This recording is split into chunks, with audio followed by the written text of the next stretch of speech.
Rick's Corner live. I said I would be on at 4 o'clock, and it's actually 1 minute till. I really like doing this show because I get a lot of good response, and a lot of your viewers really like to listen to what I have to say.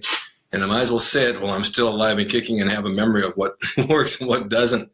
I'm a big observer. I observe people wherever I go. I think we're all people watchers in restaurants and malls, and wherever we go, we like to watch them because we learn from that. You know, it's good to watch and see what people are all about. But I also watch in the gym a lot because I see people training hard, and I don't see the results they get most of the time. And it's very frustrating for them. And I try to figure out what it was. And I see women on several occasions getting in really good shape, and then 2 months later they've gained like 40 pounds back, and I just don't know why. I would struggle to gain 5 pounds, and I don't know how you put on 40. I don't know what you have to eat to gain 40 pounds. But a lot of the training today, people take their shortcuts. They try to do all these different exercises with the balls and jumping up and down and doing squats across the room, which good for building muscle and good for strengthening and hardening, but it doesn't burn body fat. Burning body fat is only one way. Stop eating sugar. It's the only thing that really works. I know it's hard.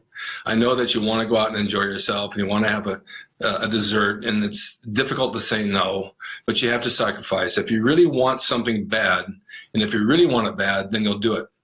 Wanting it bad and saying you want it bad is not the same thing as actually doing it. You have to put yourself out. You have to sacrifice, and sacrifice comes in many ways. You sacrifice at work, you sacrifice with your family, you sacrifice with your boyfriend or girlfriend. When you do something, you put yourself out there, but you put them first. And then in the gym, you put the gym first because that's what you're there for, and you got to train hard. There's no excuse for going to the gym and doing nothing. I've seen people there for years on treadmills, day and night, every day, and never lose a pound. Well, I've said this before. I don't know if it was on this show or Rick's Corner, but you're not going to lose weight by doing the treadmill every day for 30, 40 minutes or an hour, hour and a half. What you're going to do is eat up muscle. And a lot of people don't realize that this cardio does burn muscle. It burns muscle before the fat.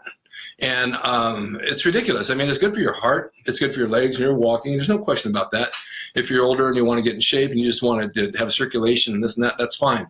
But there's nothing that replaces weight training. And weight training has been around since day one. I mean, the early 1900s. All the way back to Jack LaLanne. I mean, it was for results. Resistance training, bands, weights, push-ups, chin-ups, dips. Any of those things work when you have resistance on the muscle. Now, for a lot of you women, you say, oh, I don't want to get big. You know, I don't want to lift weights get big. Don't worry, you won't. And a lot of guys come to me and they'll say, I don't want to get real big. And I said, don't worry, you won't. To get really big, you have to sacrifice things in your diet. You have to sacrifice supplements. You have to train heavy. You have to do things you're not normally doing, and it takes a lot of work. Now, I've seen guys come in the gym and they start to grow and they start taking a little bit of anabolics and they think that's the answer to getting big, and it's really not. What happens is it blows them up and they look puffy and they end up getting pimples and they look horrible. And then they eat everything. You can't eat everything. You can't go out and have burgers and fries and shakes and Cokes and onion rings and all that stuff and expect to be in shape. It doesn't work that way. Now, my daughter has a theory that ice cream melts so it doesn't count. Well, it might melt, but it does count. It's going to count with calories and sugar when you eat them. I'm not a calorie counter, but there are people who use Jenny Craig and they do this calorie thing where they drop so many calories a day and they end up losing weight. They do lose weight, a lot of weight, but they don't retain any hardened muscle. They just lose weight.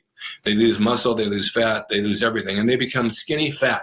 Skinny fat's a term used in bodybuilding for years. You could be 220 and ripped and go down to 210 and be skinny and fat because the muscle shrinks and the fat covers the body. So these are things that you need to think about when you work out. You got to get a good trainer. There's a lot of trainers around, but are they good? A lot of them aren't good. They don't pay attention. They just want the money. They're on their cell phones most of the time. They're not even looking at you. They're just counting reps, you know, and they look bored to death. And do they give you a diet? Probably not. Usually a lot of them don't give you a diet, and you have to search around for that. But eating is 80% of what you do. Your workout's 20% or 10, 20%. And sleeping is also very important. But 80% of what you do is your diet and how you eat, and that's what's going to get your body in shape.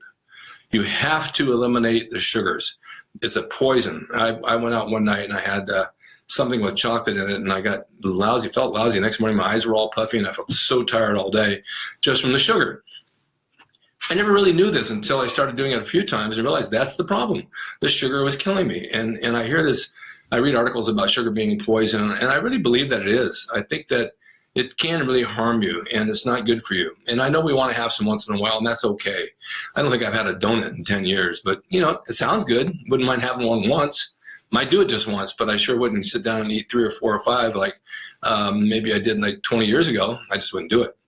So your workouts, the best way to get a good workout for me and for you, what I found works best, is to divide your body parts. What I mean by that, you take 2 body parts and you work them together. For example, chest and back are opposing muscle groups, front and back. Now, no muscle, how I can say this, no muscle pushes, every muscle pulls. People say I'm doing the push-pull method. Well, it's really not what it is. When you're doing bench press, it sounds like you're pushing the weight up, but actually it's your pecs contracting and pulling your arms together and pulling the weight up. And it's hard to visualize that, but muscles pull, they don't push. Everything pulls up.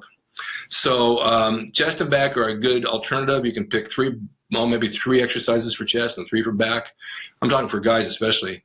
And do that for your supersets for like bodybuilding for chest and back. Then the next day, since you did that, do shoulders. Shoulders are a good workout to start with. You can do presses, you can do side laterals, front laterals, rear laterals, anything you want to do, the machines, cables, whatever. Now that you've done your shoulders, they're a part of your arms. So you work down and you start doing bicep, tricep. Now it's very hard in the gyms today because they're so crowded to superset bicep, tricep, but we did years ago. We would do curls and push downs, tricep push downs, and maybe we would do alternate dumbbell curls and tricep kickbacks. Working the muscles front to back, bicep, tricep gives your arm a terrific pump. It's just hard to do when the gym is crowded. So you have to set yourself up somewhere where you can actually get that done. If you can't, then work your bicep first and then do your tricep. 3 exercises for each body part, 8 to 10 reps. That's all you need. All right. Then and then every day I do 100 abs every day, 100 leg raises every day without fail. That's all you really need, because when you work abs too hard, for me, my abs get thick and big and they look ugly, but even though they're hard as a rock, they grow like any other muscle. So you don't need to really work them hard. That's more diet. Then you're on to day 3. Day 3 would be legs by themselves. Now, I like to ride the bike to warm up. I never used to, but I do now. And I would start with calves because you're working the bottom leg and working up. Working calves on a calf machine, 5 sets, 20 reps, and then you go on to leg curls, leg extensions, and then even if you want to do squats after that, or leg press, or hack squats, you finish off with that. Then you've worked the entire leg. Lunges are great too if you can do them. A lot of people don't, but boy, they shape your quads and your butt really nice. So you've had Monday, Tuesday, Wednesday, you've worked every one of your body parts, and then you take a day off, and then you start the process again. You can divide that up really any way. You can do 2 days on, 1 day off, 2 days on, 2 days off, whatever suits you according to your job and what you have as far as time. But that's old school training, and it definitely works good. You'll get great results out of it. Don't overtrain. You don't have to do hours on the treadmill. But watch your diet when you train like this, and you'll start getting separations in your muscles you won't believe. Now, people used to laugh at bodybuilders because they'd pose in the mirror. They say they're narcissistic. All they want to do is look at themselves. All right, here's 2 thoughts on that. It's very hard to work out without a mirror because you don't see what's going on. Even way back in the day, we used mirrors to watch our form on our curls, on whatever we were doing. You could see where your form was, and you could see the muscle actually working.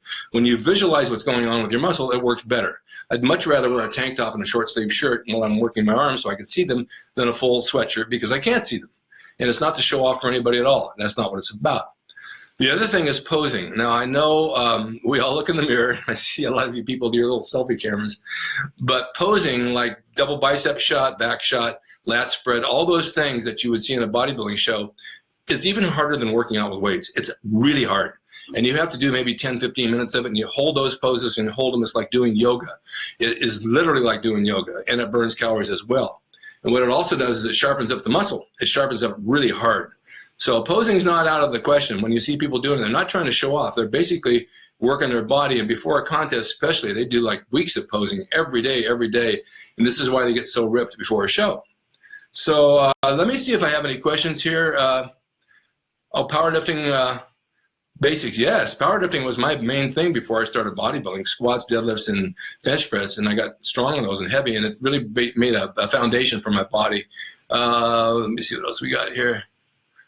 Yeah, this guy wrote, he says, most of the trainers either eating a meal or on their phone while they're training clients. I've also seen trainers take a break to have a smoke. Well, that doesn't surprise me. I don't know why they would, but they do. Okay, Alan, you asked me if to discuss vitamin intake and do I eat bread. Well, you're asking the wrong person. I like bread. I love sourdough bread with peanut butter toasted. It's definitely good. I take vitamins. I do the old school labs vitamins. I like them. I think vitamin E, I was low on folic acid, vitamin D, and I take vitamin C, and I take B12 and B6. I think those are necessities And magnesium too. I was low on magnesium according to my blood test, which makes everything work. When I started taking it, I had more energy. Yeah, I think vitamins are a must. You might not get them out of all your food, but at least you can get them out of some good supplement. Breads, when I was really cut, I didn't eat bread at all. Not at all. So now I do, because not all the time, but I'll have a piece of toast with my eggs and oatmeal in the morning, and I'll put peanut butter, but peanut butter has fats and it's good to train on. We had this discussion about fats and carbs, how fats really work for you. I can't really read what this says here. Oh, okay, we'll go here.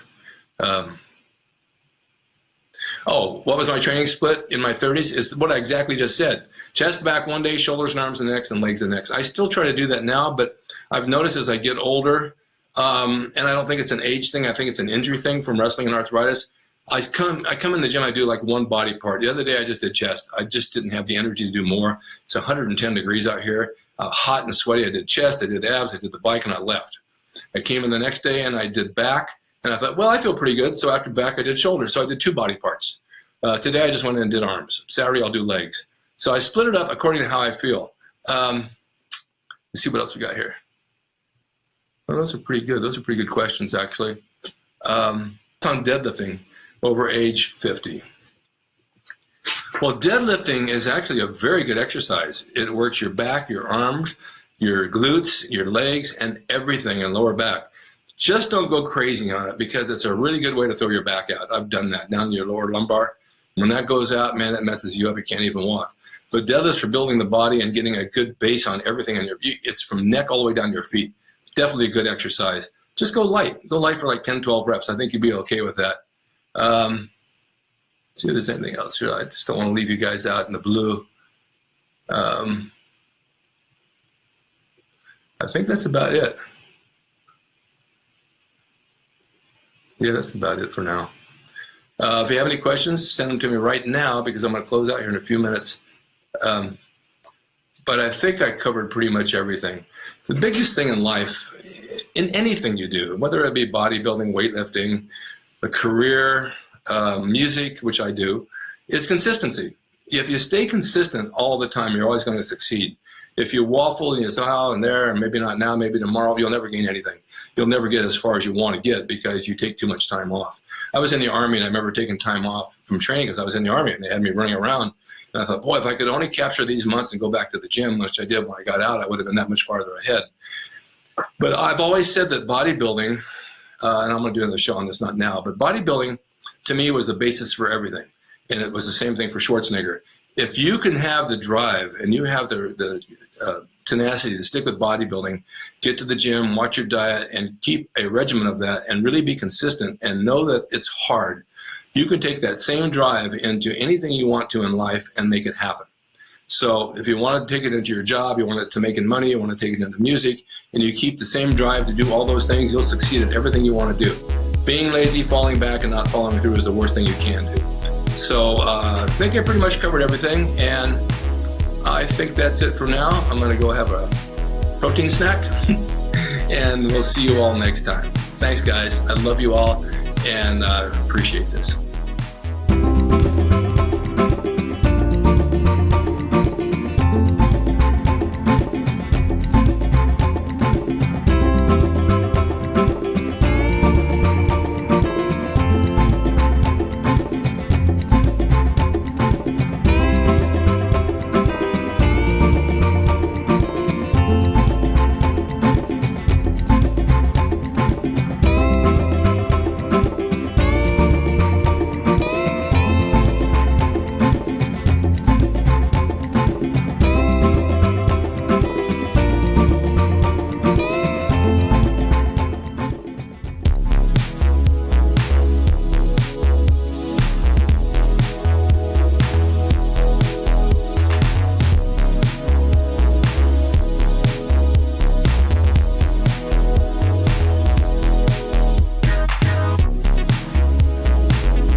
drasin.com. He is the equalizer, baby. See you next time.